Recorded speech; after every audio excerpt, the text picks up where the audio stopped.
Hi, Corey. You want to go ahead and get started? Yeah, absolutely. Thanks so much. Appreciate it.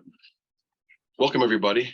Hopefully everyone can hear me okay. I'm assuming if you can't, then I'll get a notification. But really excited for everybody to be here this morning or this afternoon. Officially, it's afternoon. And just want to welcome everybody. My name is Corey Berman. I am the Zero Waste Program Manager here at the University of Vermont in beautiful Burlington, Vermont. We've been experiencing some unseasonably warm temperatures, but that's about to drop. So we're about to go into the throes of winter for the next 6 months.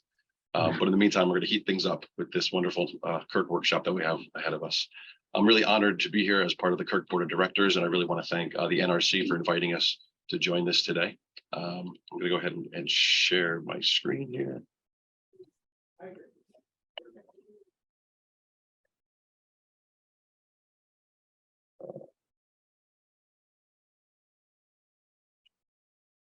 Oh, sorry, 1 second. There we go. So yeah, if you're here, you're in the right spot. This is the Kirk workshop for today. We're going to have a bunch of great programs this afternoon. I'm going to do some housekeeping. I'll go over the agenda, and then I will pass it off to the next folks. Again, thanks so much for the National Recycling Coalition for inviting us to be a part of this.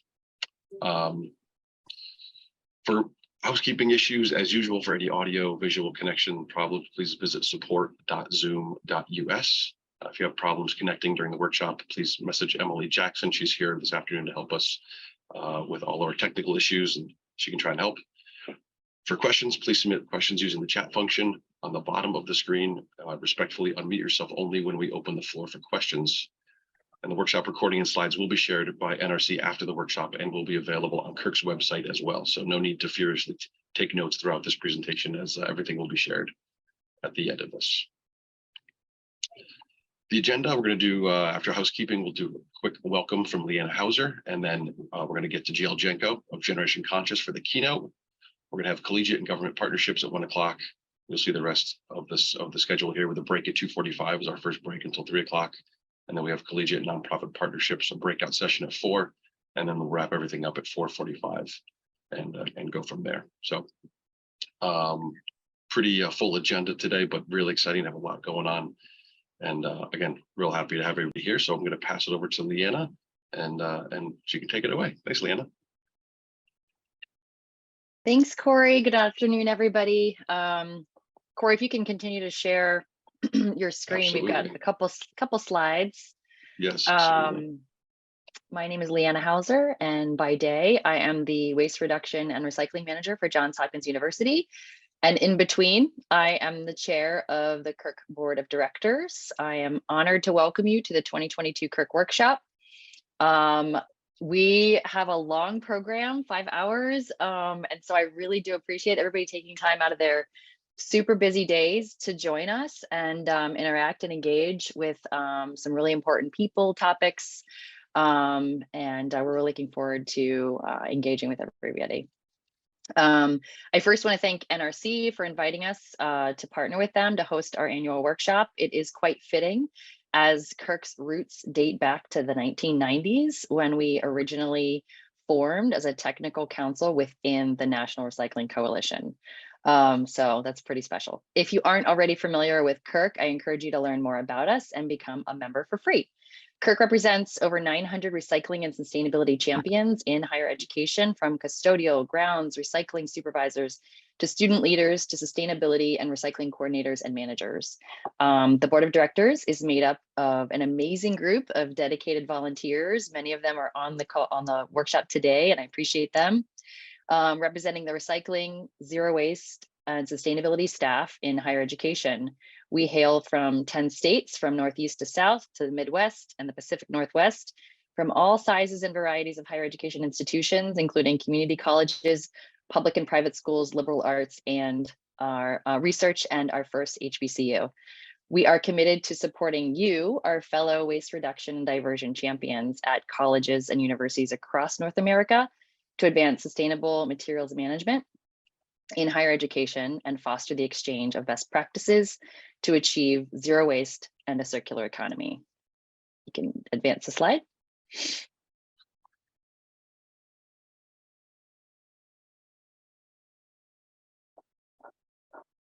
I'm trying to advance, but it's not working. So give me one moment. There we go.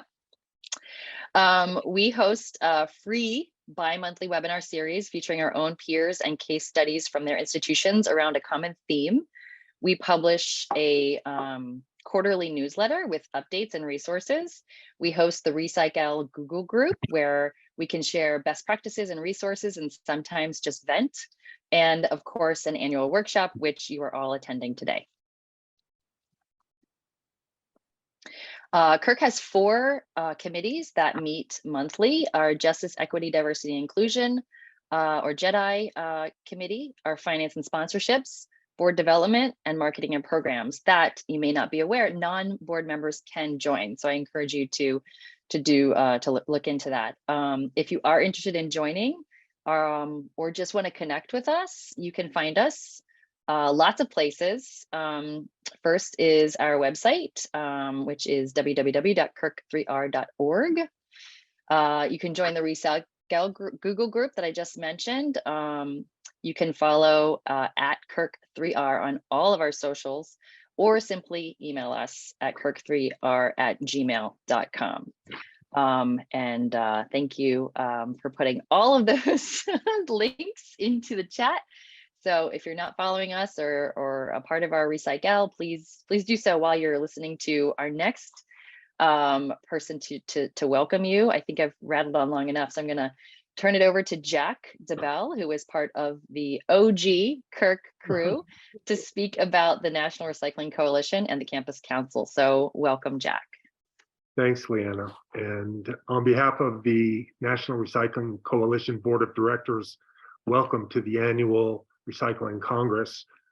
I just came from the annual awards ceremony. Some of you may have attended also. I just wanted to give a thanks and a shout out to our colleague, Mary Lesajewski from The Ohio State University, winners of this year's outstanding higher education program. Also wanted to congratulate 2 of our scholarship recipients who you may have been introduced to, Amanda Spiegel and Ricardo Sheeler, as well as Anissa Gomez Cervantes, winner of this year's Emerging Leader Award. So it's a pleasure to be part of those programs that I help manage for the NRC voluntarily. So for any of you who have planned a conference or workshop of this magnitude, you certainly know how much work goes on behind the scenes. So I wanted to thank Leanna and Corey, and of course, Julie Rhodes, our conference manager extraordinaire, for bringing us all together today. Let me also thank Alec Cooley, NRC board member, my friend and colleague since the early years, he at Humboldt, me at CU Boulder, who I know shares a passion for campus recycling. And it's a pleasure to be able to welcome you here today. You know, the NRC and its campus council and the College and University Recycling Coalition go back years and years, as Leanna mentioned. I'm very excited to see a focus this year on this unique collaboration among higher ed and the commercial, government, and nonprofit sectors of the industry. So I applaud you on the town gown approach this year, and I hope many of our colleagues outside of the campus sector attend your workshop today and or meet with you offline, because that collaboration is, I think, really what is unique about our partnership. This collaboration, as Leanna mentioned, goes way back to the 90s when we all partnered all day and then all night at annual conferences at cities and campuses around the country. So let's celebrate this collaboration and continue our work together. I know some of you are aware of a project that we're beginning to work on collaboratively. That's a redo or revisit of a 2015 white paper that was forged among a number of organizations back at the Sustainable Materials Management Summit that the EPA hosted.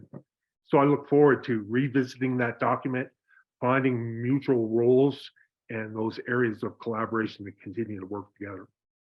Let me just mention a couple of student opportunities, both today and ongoing. We have a Meet Your Intern event later today at the rooftop at Party Track, or the Hot Topics table. So if you're interested in meeting professionals in the industry, or if you have your resume handy and you're looking for a position, feel free on attending that. Darn it, I knew my phone would ring. So let me mention the internship exchange that the Campus Council is kicking off this year. And you'll be hearing more about ways that we can hopefully connect your students to meaningful professional development opportunities off campus. So thanks for attending. And I hope you enjoy a great day today. And I'll sign off here. I'll pop back in as needed. And let me turn it back over to my dear colleague and friend, Corey Berman. Thanks, Corey. Thanks, Leanna. And stay in touch, folks. Thanks, Jack. Appreciate it. Yeah, I've known Jack for a long time. It's great to reconnect back in the old days of the NRC, but when we had conferences in person, and maybe we'll get back to that at some point in the future. So, but for now, it's nice to see everybody here. I am going to go ahead and share my screen again. So let me get back to what I'll be doing here.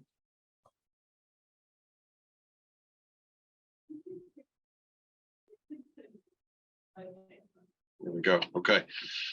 Now for a keynote, I'm really excited to have GL here with us today. GL Jenko, if folks do not know, he's the CEO and founder of Generation Conscious. He grew up near a waste transfer station in Jamaica, Queens, New York. I must say, let's go Mets. I'm a big Mets fan. So before moving to Long Island with his Trinidadian Italian family, and seeing the health impacts of the waste station on his community motivated him to found Generation Conscious, which I'm happy to say we have here on our campus at UVM. Their mission is to create sustained change by radically rejecting the systems and structures perpetuating racial and economic injustice, carbon, plastic, water waste, and pollution, replacing these infrastructures and their consequences with systems and structures that generate true sustainability, equity, and accessibility. I'm really excited that GL has agreed to be with us here today. I'm really excited to introduce him, and I'll stop sharing my screen and I'll let you take it away, GL. Thanks a lot. Yeah, thank you so much, Corey. Thank you everyone for attending. Really appreciate it. I'll give a quick sort of 2-minute background on myself, kind of a little bit of the inspirations for getting here, and then I'll get into the presentation. And we'll end the presentation a little early so that some of our student fellows can share a little bit about the work that they're doing with Generation Conscious, but also the work that they're doing with students across the country within the Generation Conscious network, to hopefully provide a little bit better context about how we're, hopefully trying to reimagine, but also create greater collaboration between students that, I think are at the forefront of this conversation. So real quick, I'm first generation Trinidadian Chinese. I grew up in Jamaica, Queens. As Corey was alluding to earlier, back in the late 80s and early 90s, all the waste in New York City used to go through the South Bronx and Jamaica, Queens. There's actually like 9 waste transfer facilities. And it was something I didn't even realize until I started doing the research about 4 or 5 years ago, that it was that bad. And obviously getting asthma was something that, I've had to live with forever. But the real cataclysmic moment for starting Generation Conscious, was reading the previous IPCC report that gets released every 5 years to help coastal communities better prepare for rising sea levels. What we found was that when temperatures get to 2.5 to 3 degrees, not only will most of the agricultural products, no longer be able to be grown in Trinidad, really creating a dire situation around food insecurity, but also about 30 to 40% of the capital city, which is Port of Spain, will be completely flooded out. And most of my 15 cousins and 6 aunts and uncles who still live down there will be at risk of displacement. And that's obviously no different than what's happening right now in Lagos, Nigeria, where many of our students are coming from, or even in Bangladesh. And so how do we really start to create systems that systematically tackle waste, here in America, where we are, as you all know, the main driver of waste and climate, and hopefully try to think also around like innovation, right? Like so often this space has lacked really strong design to bring in the type of community that's necessary to create a cultural change in America, where culture and design are driving consumption, right? So how do we now use culture and design to push back against that and get people to stop consuming as much? And so this is very much an experiment in trying to do that. So I will press present and then get going. So give me 1 second. How do we do this? View slideshow. All right, great. This is one of my favorite quotes from Adrienne Marie Brown's book, who's really doing the work to give us the language and structure to reimagine kind of what's possible. So real quick, who we are, Generation Conscious, these are the zero waste refill stations that we make for liquidless sheet products, starting with laundry detergent. The idea is addressing hygiene and security, which means making sure that all of our refills are 20% cheaper than Tide Pods, which on subscription from Amazon are about 23, 24 cents per load. But also trying to work with schools who actually have the resources to make sure that all students can get access to this for free, because if students have to pay for it, chances are they may not contribute or participate in this systems change. Moving forward, our mission, as Corey was alluding to, I don't need to, I guess, like re-say that. But why are we here, right? We all know we create 7.5 times more waste per capita than people in India, 2.5 times more waste per capita than people in China, and even 40% more waste per capita than people in the UK. I always tell my students, if you're trying to think critically about systems changes on your own campus, think about even building a coalition and thinking through like what it would look like to force your city council in the municipality that you live in to force like higher income people to pay per bag of garbage that they throw away. We probably don't want to burden low income people like per bag of garbage that they throw away. But if you're really starting to think about systems changes and things that you can do on your campus, that can have long lasting effects, think about tackling it at the very, very top. So where does our waste go? Again, big inspiration for me, we all know this, it's disproportionately going to landfills and incinerators that are built within a few miles of low-income white, Black, and brown communities.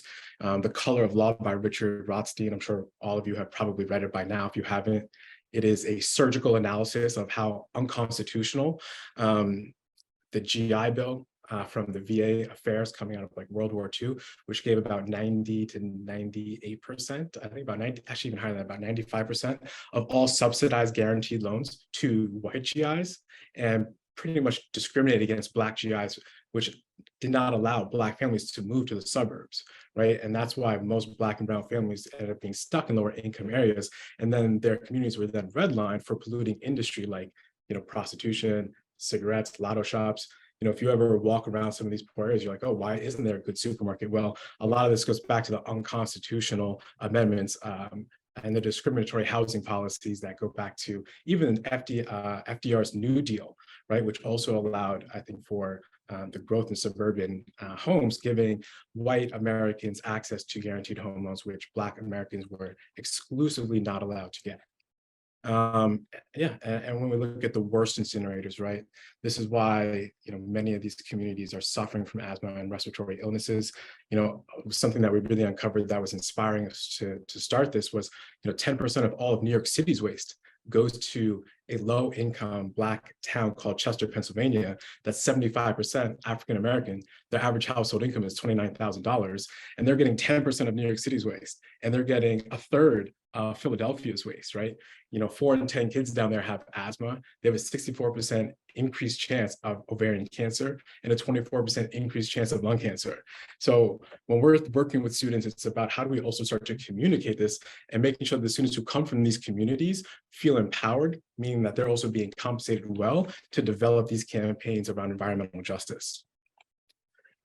Right, so this is obviously goes without saying, it's something that I think we're all trying to work on, but how do you actually do that, right? How do you get students who come from low-income communities to feel safe, to feel empowered, and to feel confident that they can create in these spaces freely without being ridiculed or without feeling ostracized?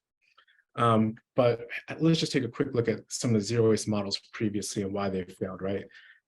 There's 4 main reasons why zero waste is failing, and also why we're starting this. It's convenience, access, design, and cost, right? So zero waste ultimately, specifically in America, is very eco-classist.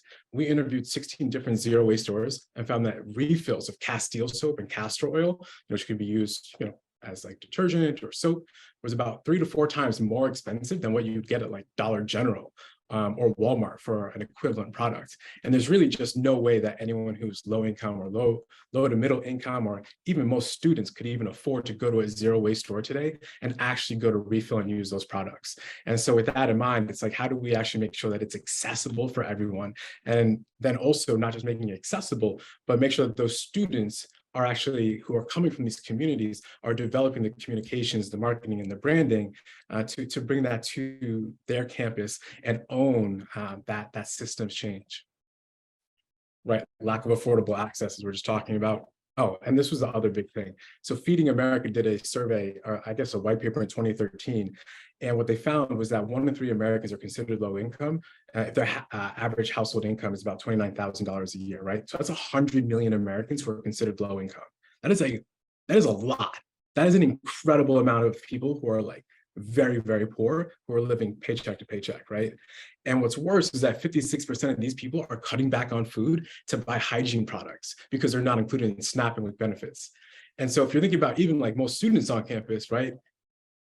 Most of these students are probably making up a disproportionate of these lower income people. And so also when we philanthropically provide these products to these students, they're usually like packaged in petroleum-based materials. They're usually packed with toxic chemicals, and then they're not going to be recovered because when they're thrown away, that cycle, it's never really broken. So just to go back on zero waste stores, because it really was an inspiration, I think, for us starting Generation Conscious. Most of these stores usually are at least 3, 4, 5 miles away from a campus site, right? So if you're lower income, middle income, you probably don't even have access to a car. It may take you an hour via bus, walking, borrowing someone's vehicle to maybe even get there. And frankly, I just want to rehash on just like culture and design. Youth American culture permeates every corner of the world, particularly like Black American culture permeates every corner of the world, right? And when we're thinking about, how do we start to like redesign this space so that it becomes aspirational? If we're not making recycling and we're not making, sustainability aspirational, how are we going to get people to stop consuming? When on the other side of it, we're dealing with billions, if not trillions of dollars going into designing stunning products and stunning designs to make people want to consume more. So these designs here, while they're cute, they're not talking to young people. Young people do not care about this. They're not interested in going. Nothing here speaks to them, right? And when we're thinking about waste, right, as we all know, again, 75% of waste is fast-moving consumer goods. Half of that is food and beverage, and the other half of that, is your household care, personal care, laundry products. And when we think about those zero waste options, very few, if any, are speaking to the next generation. And so when we're thinking about when we're bringing this forward, obviously we're running life cycle assessments, working with our advisors from the U.S. Department of Energy's Lawrence Berkeley National Lab to calculate how much emissions are actually, or how much carbon is being emitted at every part of the life cycle, so that we can calculate carbon parity to Tide Pods. But also, that's just not enough anymore, right? Being the most sustainable option is not enough. You have to make sure that you are designing the most stunning thing in that category. Otherwise, it just won't bring in as many people as you need to make a true systems change. Now, when we're thinking about also these product forms, liquidless products, specifically like sheets, are just now starting to come into the mainstream conversation a little bit. When we were starting this 3 years ago, that just wasn't the case. But what we found actually was that I was having these intergenerational conversations with my mom and her friends from Iran. And during the revolution in 1978, there was actually like no access to soap in the schools. And so what the government and other corporations did was they coated surfactants that had antimicrobial and antibacterial properties onto cellulose, and then printed and perforated them like little tiny booklets, like Post-it notes. So you'd have like 3 inches of Post-it notes that have the same amount of washes as bar soap, but 75% less volume, right? And so they would distribute them to schoolgirls, and then they almost started printing them like little booklets. So they'd carry them with like their textbooks, making it convenient and easy to use, right? Those are really interesting innovations that we don't even kind of think about today, because there's just so much access and availability to just plastic packaged products. Now, going even deeper, because I think understanding the history of liquidless zero waste innovations is really important. we actually found that there's a company called Bufin who still sells these products today. And in 1972, they actually innovated the first soap sheet, at least that we can find so far. And during that point of industrialization for India, when poor farmers were moving to the cities for jobs, again, a lot of lack of access to soap. And so they did the same exact thing, coating surfactants onto cellulose, printing them like Post-it notes. And that helped actually stop the spread of disease when a lot of these farmers were, again, coming in and there's just no way to wash your hands. So how do we utilize, now that we've talked about, kind of who we are, why we're here, a little bit about design, a little bit about, the innovations in the global South to actually get us here, how are we now thinking about like ecosystemic design principles to build a zero waste distribution system? So what does that actually mean, right? So human-centered design today is the predominant design theory, which is taught at the Stanford Design School, and actually created the Stanford Design School, which came from the company called IDEO. And the problem is, as we all know, again, when you're designing things based on human-centered design theories, you're only designing in a narrow scope for human problems without considering the impact of extracting the resources to make that, the manufacturing and pollution to make that, the recovery of those products. And so we're creating products in the short-term needs of humans, empathizing with them, but not actually considering our long-term viability on the planet when we're extracting all these resources to make these products. And so human-centered design has actually been at the very focal point of accelerating the climate and waste crisis, creating things that are delightful to people, but ultimately actually increase pollution, right? Increase waste.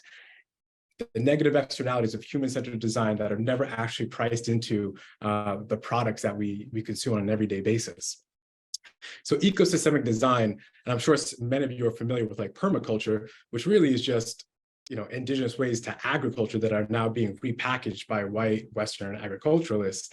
It's the same thing actually today. People are calling it eco design, they're calling it whatever they want, but it's really indigenous practices and regenerative practices to design that we are trying to think about more critically, which is not just using a life cycle assessment, but thinking about at every stage of our life cycle, what is the true impact on the local community to extract this product? What is the impact to actually create something that can be regenerative? If it's not regenerative, how much pollution are we truly creating? And then thinking, as we get more resources, how we can, hopefully remove that waste, because waste is a sign of inefficiency. Now, these are the 6 main principles of ecosystemic design. Just for the sake of trying to save some time and allow our students to also speak. You'll have access to this presentation, you can go through it. I'm sure most of these you probably have a pretty good hold of already as sustainability, administrators and professionals.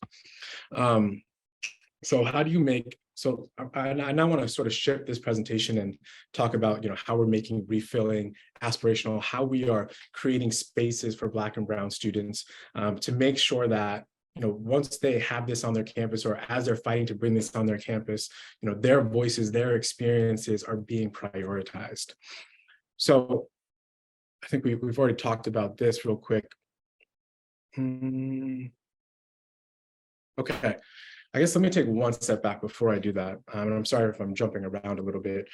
I don't know how many of you have actually worked on political campaigns, but the way that Generation Conscious sort of gets on college campuses is that we take a sort of get out the vote approach.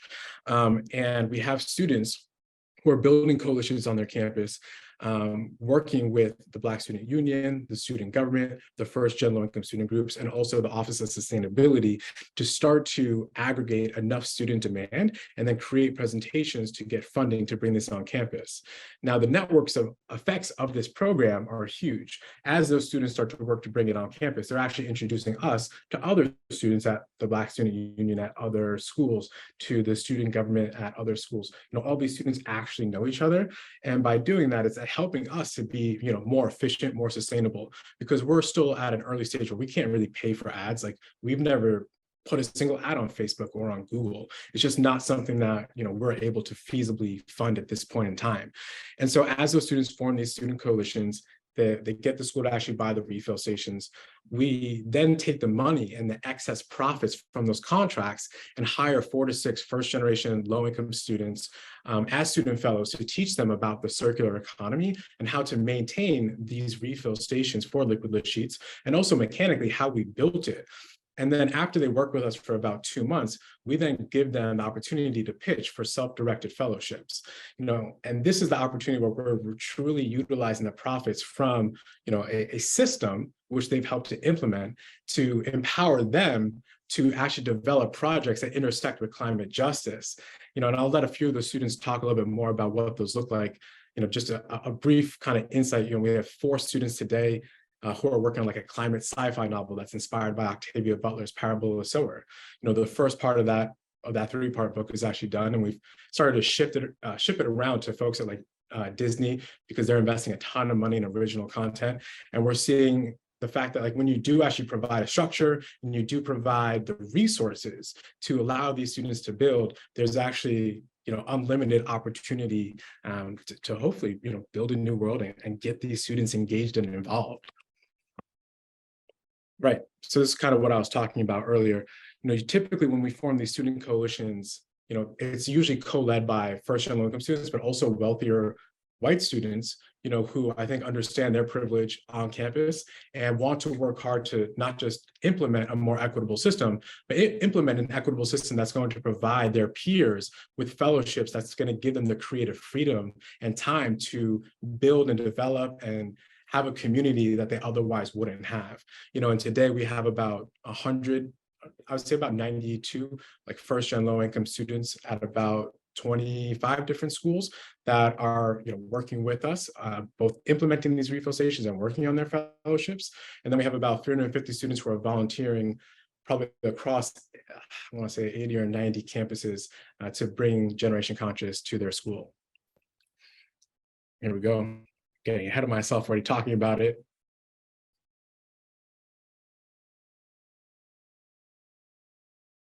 Great. So I'm just going to pause for a second and see if anyone has any questions before I let the students who have joined the call talk a little bit about their fellowships. And because I think it's really much better if you hear from the students about how we're creating these spaces for them and their experiences with that than if you hear it from me. Any questions in chat? Okay, so I don't see any questions. So let's see who's on here. We have Taylor. Taylor, do you want to go first while we wait for Beilu? And then I see Jerome's here also. All right, Taylor, do you want to unmute yourself and introduce yourself? Yeah, hello, I'm Taylor Gilliam. I am a senior at Rice University who is studying political science and environmental studies. And so I started working with Generation Conscious last June. I actually got a recommendation from one of my friends who had been previously working with the company. And she recommended me as an artist. And so as I was kind of trying to figure out, my internships, what I wanted to do for the summer, I got this recommendation and I met with GL. And so my work kind of within the environmental studies department has been really about intersecting race, environment, art, and advocacy. And I showed GL some of my work, which has spanned from making documentaries to paintings to writing poetry and doing, projects of that sort. And I actually showed GL one of my poetry programs, and immediately GL gave me full creative freedom to take over Generation Conscious's TikTok because he really liked the poetry. And so starting then, I took over the Generation Conscious account. And, I was able to, within the first month, just really see whatever I wanted, put out whatever I wanted, and just see how it was doing. And over the first few months, the account actually grew really successfully. So now it's been taken from about 90 followers to almost 4,000, and had 300 likes on the account when I first got it, and now has about 84,000 likes on the account, all just centering around environmental education and advocacy, done sometimes through comedy, sometimes through just like more like presenting research or news articles that I find, but just doing the things that I think are really interesting to me, and have been, not talked about a lot. So that TikTok has really become a space on the internet for a lot of people to share their environmental concerns, their anxieties, their fears, and their hopes for the future. And yeah, I've created kind of that space, which then has transitioned into another creative project I'm doing with a company, which is working on a sci-fi post-apocalyptic graphic novel.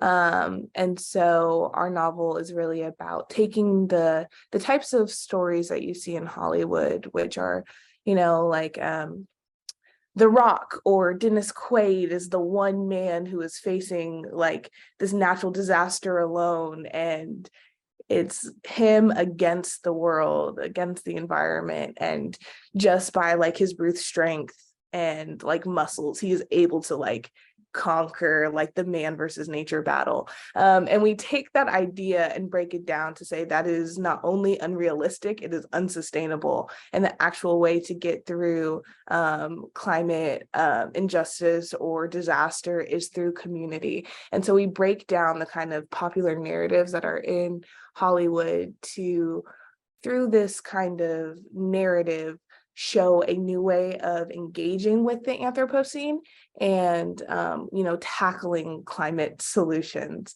And I'm working on that collaboratively with 3 other writers from Wesleyan, Williams, and a recent alumni from Brown. So it's been really amazing to connect with other creatives across the country kind of through this network that we've created.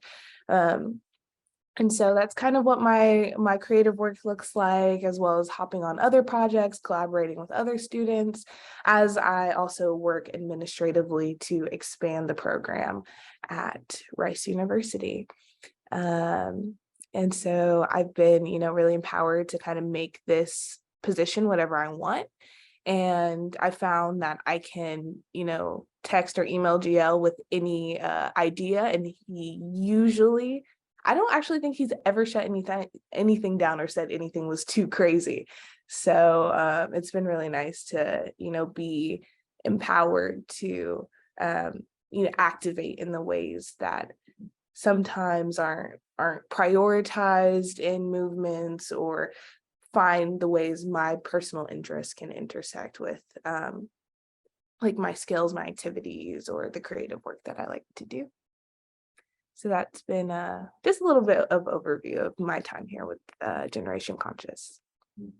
Yeah, Taylor, can you talk a little bit about what it's been like collaborating with Joaquina and Belu and Petra as as a current student, having the space to, I think, creatively write and distribute messaging and narratives, and how that space here at Generation Conscious is different from maybe other arenas that you currently participate in? Yeah, so one of the most valuable part of it is definitely the community aspect, especially being a senior getting ready to kind of enter the labor force in spaces that are so based on competition. And like, can I, like, how good is my resume? Can I beat you to the jump? Like this stress that comes around securing opportunities. And instead, we've been able to come together, not only as writers, but like through our actual like collaborations. I find it's an extremely healing space for all of us. It's usually very cathartic to have the conversations we have, and then actually take what we work on together and then turn it into something that we are then able to put down on paper and share with others. And so like through our conversations, we've also been able to be in connection with professors and editors and publishers who are also here for these missions and these ideas that we're trying to push. And like, I think what's been so amazing is that all of us come from different backgrounds that have aspects of marginalization in them. And so then we are able to support each other through the real like life issues and the struggles that we face while also taking those those emotions that come with that and put them into something together. And it's very it's like a very supportive environment, and it's gone beyond just being co-writers to being like really good friends. Some of us have gotten to like meet up in our cities and actually like work together, and really just like have a space that is very different from any other work or internship opportunities that I've ever been exposed to or know anyone who's been exposed to as well. Thank you so much, Taylor. Yeah. Really appreciate it. And obviously we love your work. You're doing an incredible job. Jerome, introduce yourself to everyone and yeah, share your experience a little bit and yeah, what you think.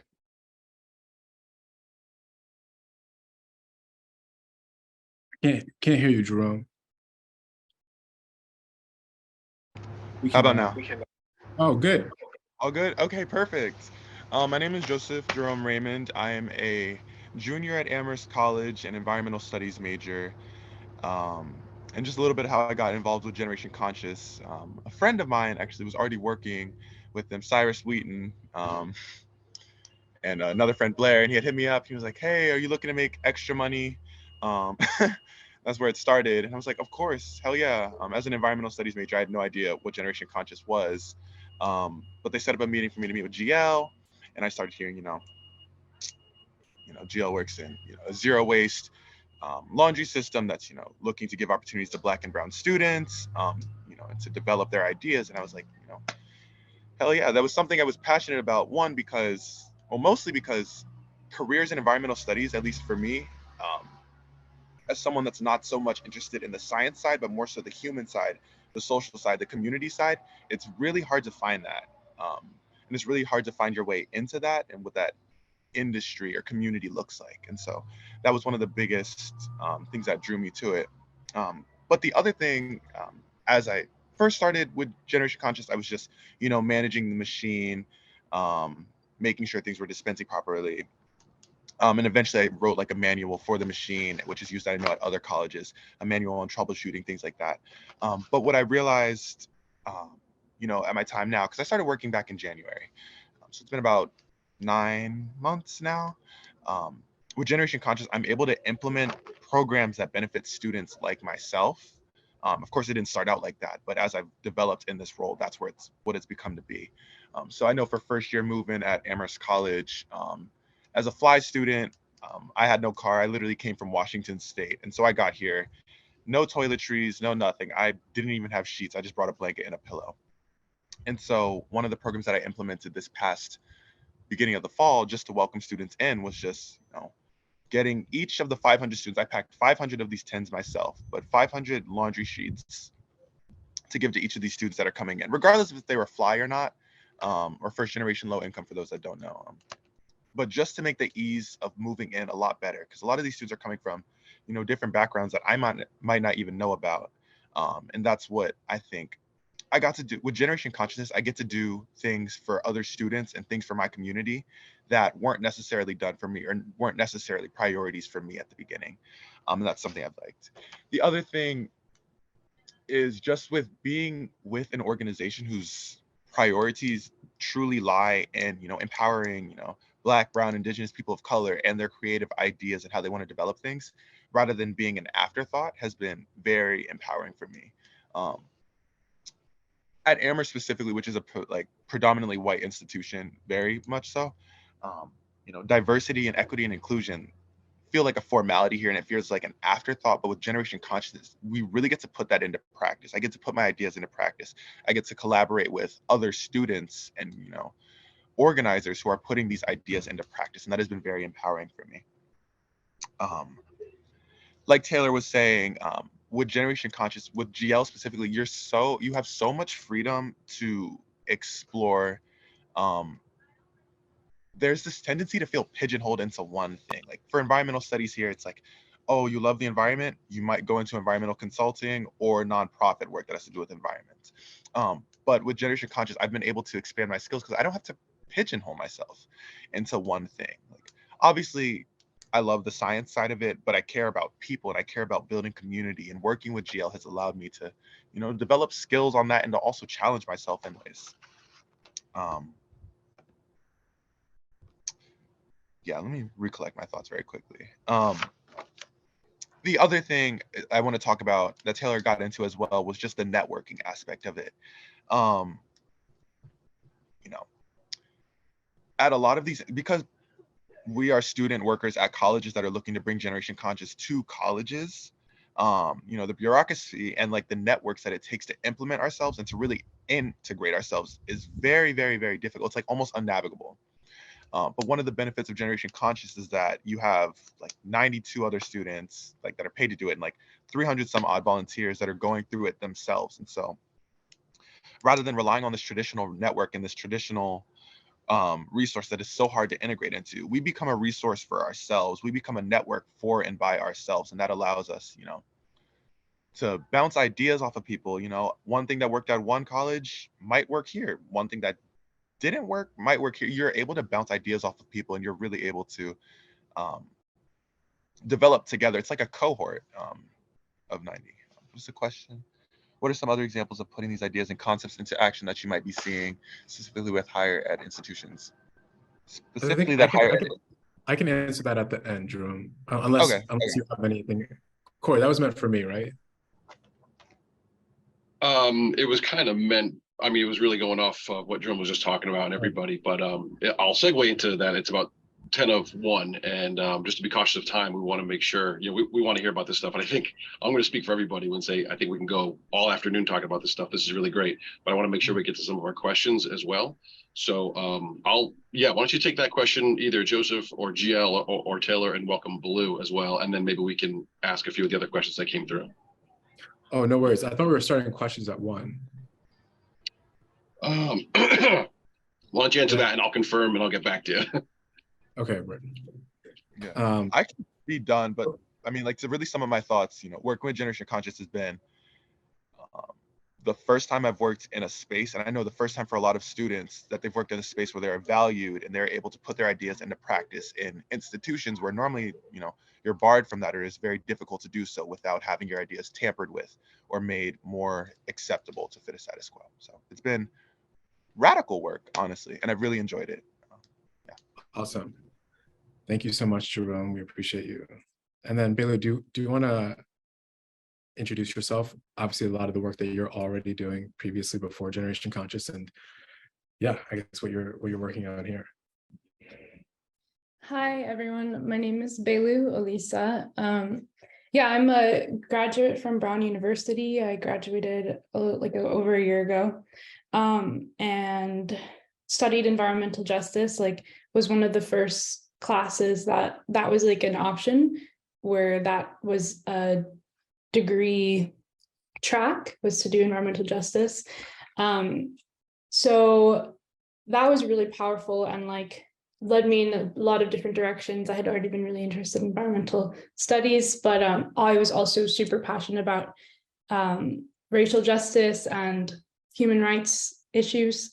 And so the two were very different, or two different worlds. And then being able to come to a place of environmental justice, that clicking, that's what I am supposed to be doing. Which was really exciting. And post graduation, I think I ended up working with Generation Conscious through a friend of mine who went to my high school, and I had run into her and she mentioned Generation Conscious. And then I was in a position of really needing a job, and then immediately got connected with Greg and just was a part of the team the next day, which was just so amazing. I feel it's so rare that there's such accessibility and careers and things like that. So it's amazing to the amount of trust that Greg has for people, and the amount of leadership and agency that you're allowed to have within the environment that he's cultivated.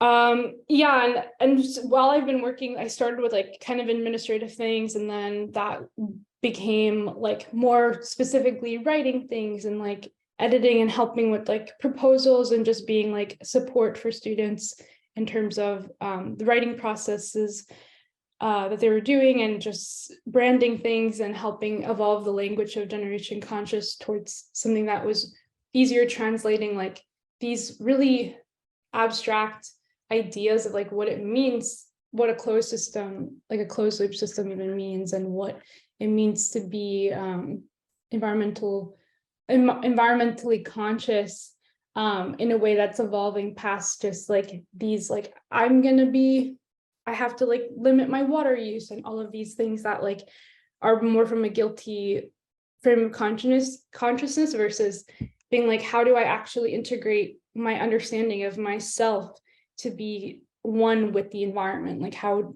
am I a part of my environment? How am I an essential attribute of my environment and not something separate from it, and not something that, yeah, like I think that was like a huge part of Generation Conscious, obviously, like, and I think thinking about the human side of these issues is so critical.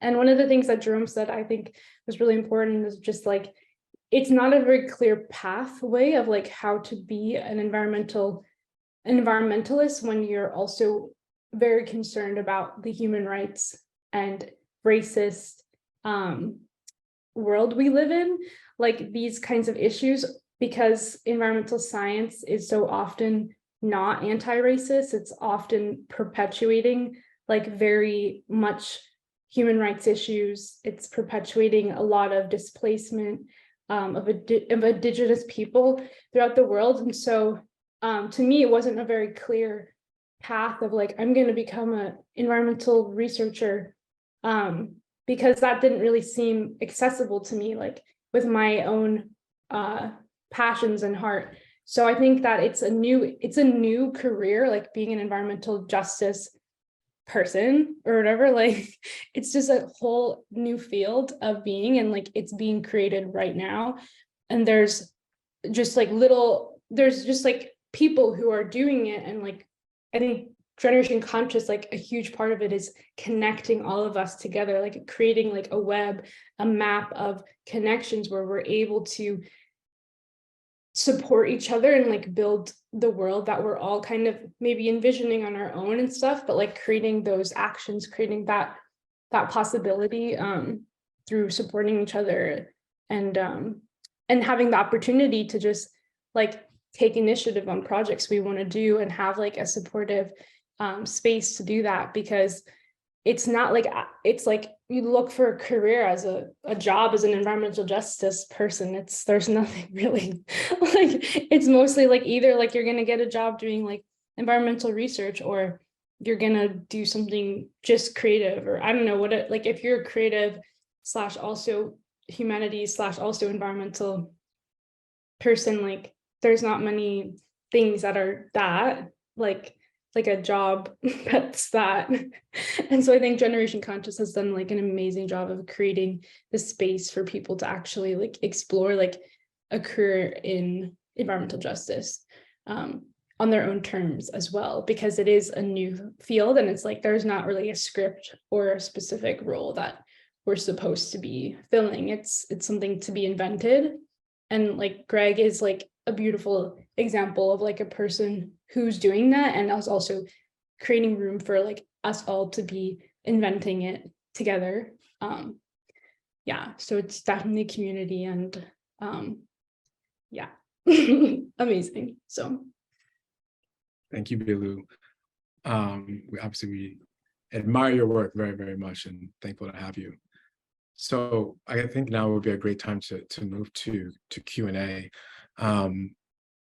Corey, do you want to sort of moderate Q&A and just sort of start with one, and then we can keep going to whatever questions you can answer? Absolutely. I also want to thank you, Bilu, for sharing that. That's great, and everybody who's here, I really appreciate it. We had an interesting question that was posted from somebody that said, as a student, they were a drug policy legalization activist working to legalize cannabis at different levels, campaign levels at the state, local, et cetera. And now that it's legal, this person's wondering if the recycling of cannabis waste, which many states accidentally banned, if that is going to be an issue, because there could be an opportunity to work on cannabis waste issues and how that might appeal to new demographics who might not care about normal waste. So it was really, and I apologize to the person if I'm not getting that quite accurate, but it seemed like a very specific niche, but at the same time, an interesting question that brings into demographics and different laws and perceptions, which I thought was relevant.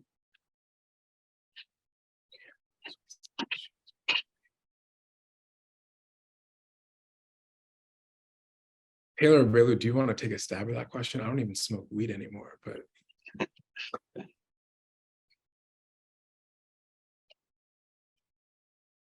Do you see any opportunity to work on cannabis waste issues as a way to appeal to new demographics who might not care as much about normal waste? What do you think about that? I think it's really interesting to study this empirically, actually, because I do a lot of work with like drug policy, specifically if it's not cannabis, with psychedelic and hallucinogenic drugs as well. And empirical research has shown that just one experience with, say, like a psychedelic drug, like a magic mushroom, has increased pro-environmental behavior and nature relatedness. And so thinking about ways that understanding like drug policy can actually advance the climate movement has been really fascinating, and a topic of study that I really have like specialized in and have really pushed for. I think answering this question, one of the best ways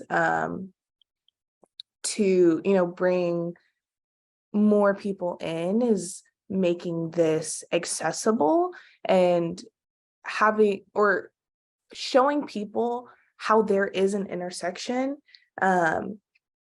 regardless of what you're interested in, what your beliefs may be in. The one thing everyone has in common, no matter your race, gender, if you are a drug user or not, is that we're all living on this earth, existing as we are.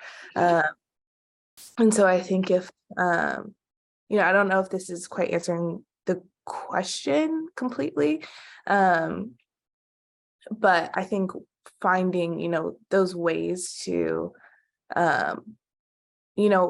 bring out the intersections and actually lay them down on the table for people is what can be really invigorating in this kind of movement. Yeah, Billy, did it look like you wanted to add to that? Yeah, definitely. Like on a different wavelength about it. But absolutely, like I totally agree with everything Taylor said. I think that's a huge dimension. And like within that too, it's like creating a relationship between a person and a plant, I think is a huge aspect of reintegrating, reconnecting to nature. As Mitchell, you like said, like it is like these are tools to help people connect to nature, and especially like we've become so desensitized and so isolated from our environment. So these are tools that people can use, and I feel like I think one of the things about waste within the cannabis, I don't really know exactly maybe what you're referring to, but what comes to mind for me is thinking about kind of like the organic movement and how now that cannabis is becoming such a huge industry and like a legalized industry too, the market is being like really flooded. Like I know people who farm and do that as their livelihood, and being an organic cannabis farmer is very challenging right now, because the market is just being like flooded with greenhouse products and products that are being using artificial fertilizers, using artificial pesticides, all of these things, and like using energy, using a lot of electricity, all of these things like that are not necessarily promoting and encouraging for like healthy ecosystems.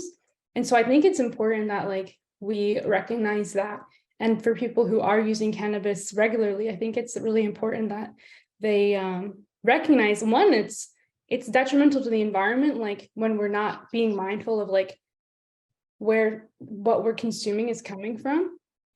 And then two, for our own health as well. I think like that's a huge thing. It's like you're smoking something that's been doused in like chemicals. And I think that the US obviously has such low standards of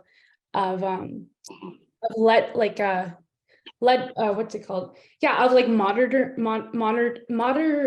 like different chemicals usages for products we're intaking. So I think it's really important that people are aware of that. And then just thinking about waste, I think that's like we're not always thinking about the waste that we're producing through just like what products we're choosing to buy. And I think like the organic movement it's kind of like a weird thing where people are like, oh, like that's like hippie or whatever. Like it's not necessarily something that people are like realizing is just like a really important aspect of environmental care is like not purchasing and using products that are then that all the water that you're using, all the runoff of those products and like the farming industry that is using these products that are toxic to the environment, they're just going and impacting the ecosystem. So I think when we think about cannabis, that's a huge aspect,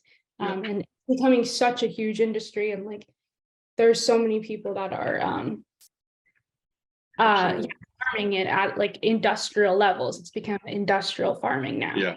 And Absolutely. so I was gonna say with recent elections now, I know more states are going to be legalizing it, so there'll be bigger and bigger farms and more agricultural inputs. I want to get one more quick question, and then as Leanna just posted in the chat, we're going to start the next session just a little bit later, just in a couple minutes. We just want to get one more question, which I'm going to post to you here. How do you leverage and promote the non-environmental benefits of waste reduction to a broader audience that may not be motivated by traditional environmental messaging? And we'll give each, maybe a minute to 2 minutes to respond, and we'll try to get to our next session in about 5 minutes. And math didn't add up, I just realized. Taylor, do you want me to take this one, or do you have something on your mind? You can take it. You start out. yeah, I would just say that like the conversation that we had the other day, GL, after the Water Defenders event, I feel like this is on that. So Start then, and I'll follow in after you. well, I just like pushing you in that direction, maybe like just thinking about creative solutions to how to actually communicate these things like that. We need to move away from maybe traditional environmental messaging in the first place and start communicating in creative ways these environmental topics. Yeah, I mean, I'll have a couple of quick answers to that. One is like, we were just working with the students at Texas Tech, and we found like the #1 interest was the fact that the sheets create less repairs. And so just trying to focus on more functional issues. Again, waste is a sign of inefficiency.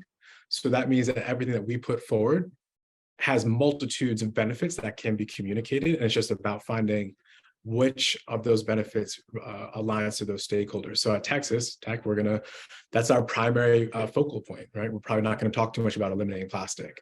It'll be about the washing machines will be down less.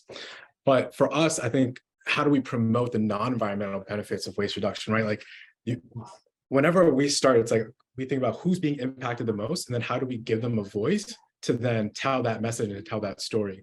And so we have a classroom series, and I think this past week, we just had an Indigenous water defender who got 20% of the presidential votes and lost the runoff by only 32,000 votes. And he's been fighting Canadian paramilitary troopers who have been killing his family to mine for gold and copper and other minerals for the green transition. And ultimately, this guy is defending his land, which also feeds the water into the Amazon rainforest, right? But all these water defenders know each other. And so getting Spanish translators on so that we can have this cross-cultural dialogue. And so we can start to build a movement and a community that moves beyond just talking about recycling, because, we have to get to the very heart of these issues, find those people who are leading on them, and then also think more critically about how we're diverting resources to them. Everything that we're doing today is a resources battle. And even when we try to get schools to buy 5, 10, 15 refill stations, on an annual basis, it's about us fighting a battle for resources that we can get back to these Black and brown and low-income white students to then create the world that they need to see to actually live a decent life of dignity. And so that's what gets us going, and that's kind of what keeps us motivated. I hope that answered the question. I don't even know if it did. I absolutely think it did. I want to give Taylor a chance to add anything if you wish.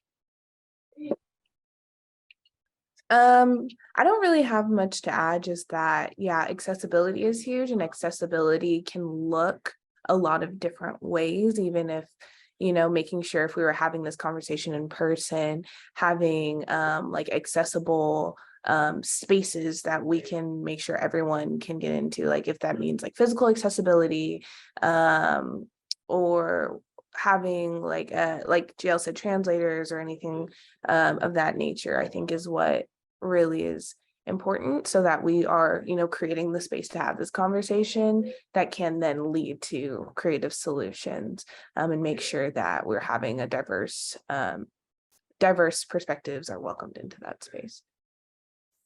Wonderful. Thank you. Thank you all so much. We really appreciate it being here and sharing your stories with us. This has been great.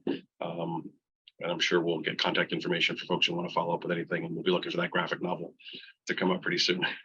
But yeah, some great stuff about just creating the conditions for that, for differentiation around communication. I think is something I took away from this, because that's so true about getting away from non-traditional sort of environmental messaging. I think is going to be really key moving forward. So thanks again. I'm going to now turn it over to Leah Sepperly with the University of Dayton, and she'll lead us into our next session. Thanks, everyone. Thank you.